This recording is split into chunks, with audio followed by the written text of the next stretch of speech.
यहाँ के जिला मत्स्य पदाधिकारी ने इस बात के लिए मुझे मजबूर किया कि मैं अपनी आवाज़ आप लोगों के माध्यम से आम जनों तक ले जाऊँ। मेरे अंदर भी उत्सुकता आया कि आखिर ये कितने योग्य पदाधिकारी, कितने ईमानदार पदाधिकारी, कितने कर्मठ पदाधिकारी हैं, इसकी छानबीन की जाए। बाद मैं इनको चैलेंज करता हूँ आप प्रेस बंधुओं के माध्यम से कि अगर ये मेरे भ्रष्टाचार को सिद्ध कर दिए तो मैं जीवन में एक भी आरटीआई नहीं लगाऊंगा, किसी भी कार्यालय में नहीं लगाऊंगा।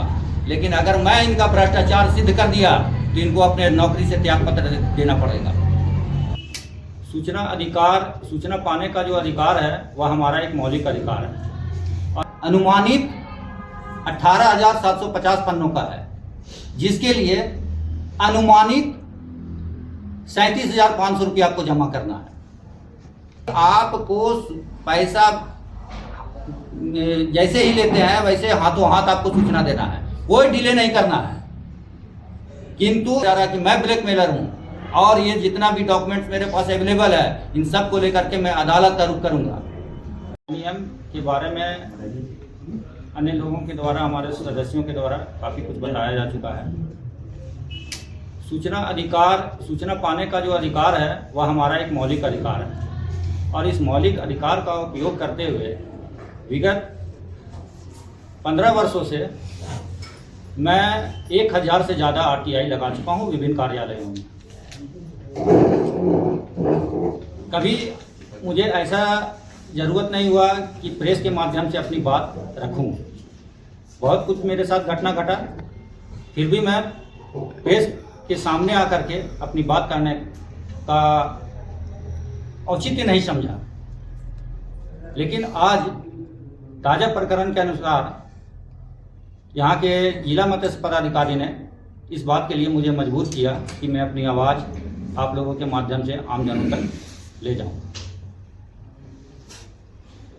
ये एनडीसी जन सूचना पदाधिकारी, जिला मत्स्य पदाधिकारी हजारीबाग, जो रामगढ़ के भी मत्स्य पदाधिकारी के प्रभार पर है, दो जिले के मत्स्य जिला स्तरीय कार्यालय के प्रभार में रहने के बाद भी इनको यहाँ पर 2-3 अन्य विभागों का प्रभार मिला हुआ है, जैसे जिला नजारत शाखा, आर्म्स मजिस्ट्रेट, गोपनीय प्रभारी, पहले ये विधि शाखा प्रभारी भी थे जिनसे इनको अभी हटाया गया है। इनकी वर्चस्वता को देखकर हमारे अंदर, जैसा कि एक आरटीआई कार्यकर्ता के अंदर उत्सुकता होता है, मेरे अंदर भी उत्सुकता आया कि आखिर ये कितने योग्य पदाधिकारी, कितने ईमानदार पदाधिकारी, कितने कर्मठ पदाधिकारी हैं, इसकी छानबीन की जाए। इस संबंध में मैंने जहाँ भी ये कार्यालय में कार्यरत रहे, रामगढ़ जिला छोड़ करके विधि शाखा में, नजारत में, गोपनीय भी में नहीं डाले और जिला मत्स्य पदाधिकारी के यहाँ मैंने एक आरटीआई लगाया। मेरे आरटीआई लगाने के लगभग 10 से 15 दिन के बाद इनके द्वारा मुझे जवाब दिया जाता है कि आपके द्वारा मांगी गई सूचना अनुमानित, शब्द पर गौर कीजिएगा, अनुमानित 18,750 पन्नों का है, जिसके लिए अनुमानित 37,500 रुपये आपको जमा करना है। आरटीआई को जानने वाले कोई भी लोग बता सकते हैं कि आरटीआई में अनुमानित कुछ नहीं होता है। हर पेज का साइज के अनुसार उसका फीस निर्धारित किया हुआ है और उसी के अनुसार शुल्क लेना है। किंतु इनके द्वारा अनुमानित करके दिया गया था, तो मैं 30 दिन के बाद, जो कि नियम है, 30 दिन के बाद ही नहीं, 30 दिन के काफ़ी दिन बाद मैं अपना प्रथम अपील किया नियमानुसार। डिप्टी डायरेक्टर मत्स्य विभाग जो रांची में बैठते हैं, मेरे पिताजी की आर्थिक शारीरिक अवस्था सही नहीं रहने के कारण मैं रांची जा करके अपने अपील में उपस्थित नहीं हो सक रहा था, जिसका मैंने उनको लिखित चिट्ठी भी दिया था। मेरे अपील को स्वीकृत करते हुए इसका निर्धारित एक तिथि किया गया सुनवाई का। आखिरी तिथि जो था वो 30 सितंबर का था। 30 सितंबर को इनके द्वारा वहां पर बोला जाता है, जैसा कि आदेश में जिक्र है, कि इन्होंने मुझे सूचना भेज दिया है कि जो अनुमानित 18,750 पन्ना था उसका आकलन कर लिया गया है और वह 18,750 पन्ना ही है, जिसके लिए उनको 2 रुपये प्रति पृष्ठ की दर से 37,500 रुपया जमा करना पड़ेगा। मैं वहां से फिर आदेश मुझे मिला। इसमें 2 बात है। पहला तो 30 दिन के बाद हमको सूचना निःशुल्क मिलना चाहिए था। यह प्रथम अपीलीय पदाधिकारी के द्वारा किया गया आदेश भी गलत है। दूसरा, इसमें यह बात है कि इनके द्वारा वहां बताया गया कि हम राजेश मिश्रा को सूचना भेज चुके हैं और उसी के आधार पर प्रथम अपीलीय पदाधिकारी द्वारा अपना आदेश पारित कर दिया गया। किंतु इनके द्वारा मुझे 1 तारीख को डाक से सूचना भेजा गया है। 2 अक्टूबर छुट्टी रहने की वजह से वह डाक मुझे 3 तारीख को मिला। यानी कि आदेश के बाद इनको भेजा जाता है और आदेश पहले ये करवा लेते हैं, झूठ बोल करके अपने पदाधिकारी को भी गलत जानकारी देते हैं। उसके बाद मैं अपने सहयोगियों से बात किया। हमारे मददगार हैं बहुत सारे लोग इसी शहर में।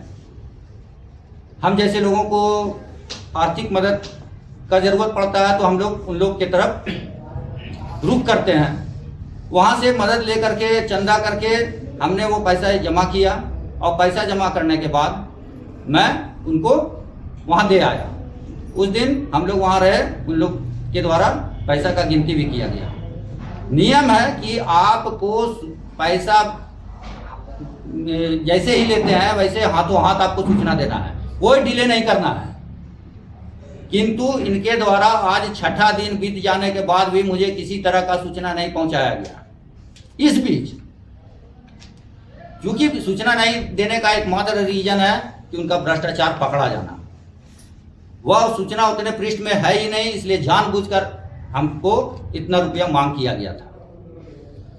अब ये भ्रष्टाचार, चूंकि हम पैसा जमा कर दिए तो वो बाध्य हो गए हैं अब सूचना देने के लिए 18,750 पन्ने का, वो भी स्व अभिप्रमाणित करके हर एक पन्ना में मुझे सिग्नेचर और मुहर चाहिए, जो कि सरकार का ये आरटीआई के अंतर्गत ये नियम है।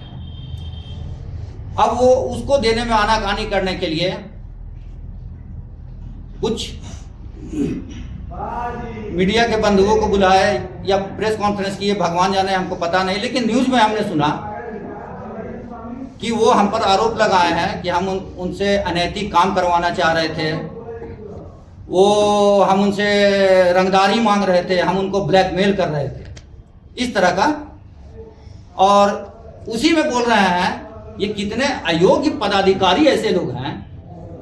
या तो ये लोग जानबूझ करके नौटंकी करते हैं कि सूचना नहीं दिया जाए, अथवा इन लोगों को आरटीआई का प्रशिक्षण का आवश्यकता, आरटीआई का ABCD भी ये लोग नहीं जान रहे हैं और पदाधिकारी बने बैठे हुए जन सूचना पदाधिकारी। उसमें बोलते हैं राजेश मिश्रा का मांगने का उद्देश्य क्या है, यह तो मुझे पता नहीं है। आपको पता करने का जरूरत क्या है? उद्देश्य कौन सा नियम बोलता है कि आरटीआई में हमको उद्देश्य बताना पड़ेगा? खैर, उसके बाद आता है रंगदारी का बात। हमारे द्वारा आज तक किसी भी पदाधिकारी या पदाधिकारी दूर का बात है, एक कर्मचारी तक ने कभी भी रंगदारी का आरोप नहीं लगाया है कि हाँ ये अनैतिक काम करवाने के लिए दबाव डाल रहा है, आज तक नहीं लगाया। जरूरत समझा तो साजिश करके हमको जेल जरूर भेज दिया, लेकिन ये आरोप नहीं लगाया कि हमसे रंगदारी मांग रहा था ये पैसा के लिए। तीसरा चीज, इनके द्वारा बताया गया कि हम इनका सोशल मीडिया में पोस्ट करके इनका सम्मान को ठेस पहुंचाए हैं। हो सकता है इनके सम्मान को ठेस पहुंचा हो। एक आम नागरिक के तौर पर इससे मुझे कोई मतलब नहीं है। मुझे मतलब सिर्फ ये है कि आप जिस पद पर बैठे हुए हैं उसके अनुसार आप कार्य कर रहे हैं या नहीं, भ्रष्टाचार आपके द्वारा किया जा रहा है या नहीं। अगर भ्रष्टाचार किया जा रहा है तो मैं आवाज उठाऊंगा। एक टाइम का हजारीबाग NDC के नाम से बिल आता है लगभग 36,000 रुपया का, एक टाइम के खाने का। हमारे नॉलेज में ऐसा नहीं है कि सरकार को भी इतना महंगा खाना खिलाने का भत्ता देती है। ताज्जुब तो ये है, उस बिल में दारू भी है। शराब पिलाने के लिए सरकार फंड देती होगी, ऐसा मेरे जानकारी में नहीं है। ये सब लिख करके मैं अपने सोशल मीडिया के माध्यम से ही डीसी मैम को संज्ञान लेने को कहा। संज्ञान आज तक नहीं लिया गया डीसी मैम के द्वारा, किंतु एनडीसी महोदय के द्वारा इस पर संज्ञान लेकर के व्यक्तिगत रूप से, जैसा कि बता रहे हैं, साइबर सेल में हमारे विरुद्ध कंप्लेन किए हैं। भगवान जाने क्या कंप्लेन किए हैं, हमको आज तक कोई जानकारी नहीं है, या वहां से हमको कोई नोटिस नहीं आया है कि हम अपना बात को रखें। दूसरा कि इनके द्वारा यह बोला गया कि हमारे सम्मान को ठेस पहुंचा है, तो आप भ्रष्टाचार कीजिएगा और आपके सम्मान को ठेस पहुंचेगा तो उसमें हम लोग क्या कर सकते हैं। ये सारी बातों को लेकर के ये सूचना नहीं देना चाहते हैं और अपने भ्रष्टाचार को छिपाना चाहते हैं, अपने ऐप को छिपाना चाहते हैं। इस वजह से ये आज तक हमको सूचना उपलब्ध नहीं कराए हैं। यही नहीं, जहां जहां से भी इनके द्वारा आरटीआई मेरे द्वारा मांगा गया है, लगभग 5 से 7 आरटीआई इनके कार्यालय में डाला गया है, जहां जहां ये कार्यरत है। किंतु किसी भी कार्यालय से मुझे सूचना उपलब्ध नहीं कराया गया है। किसी भी कार्यालय से, किसी भी बोलते हैं कि यह मांगने का औचित्य क्या है या दिया नहीं जा सकता है। अरे हम बोलते हैं कि जो सूचना आप विधानसभा के पटल में नहीं रख सकते हैं, मुझे भी मत दीजिए, लेकिन अगर जो सूचना विधानसभा के पटल में रख सकते हैं, रखना पड़ेगा।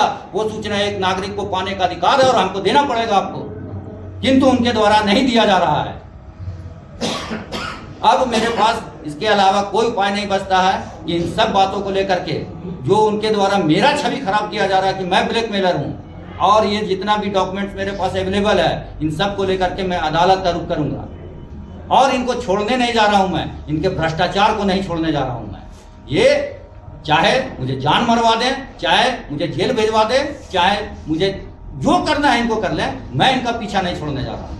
अगर ये भ्रष्टाचारी हैं तो मैं इनको सामने ला कर रहूंगा, इनके भ्रष्टाचार को। अगर ये भ्रष्टाचारी नहीं है तो इनको किसी भी तरह का टेंशन लेने का जरूरत ही नहीं था। रह गई बात, अंतिम बात करके मैं अपनी बात को समाप्त करता हूं। फिर आप लोग अपनी बात जो भी हमसे पूछना होगा आप पूछ सकते हैं। इस घटना के बाद मैं इनको चैलेंज करता हूं, आप प्रेस बंधुओं के माध्यम से, कि अगर ये मेरे भ्रष्टाचार को सिद्ध कर दिए तो मैं जीवन में एक भी आरटीआई नहीं लगाऊंगा, किसी भी कार्यालय में नहीं लगाऊंगा। लेकिन अगर मैं इनका भ्रष्टाचार सिद्ध कर दिया तो इनको अपने नौकरी से त्याग पत्र देना पड़ेगा। जी, अब आप पूछ सकते हैं।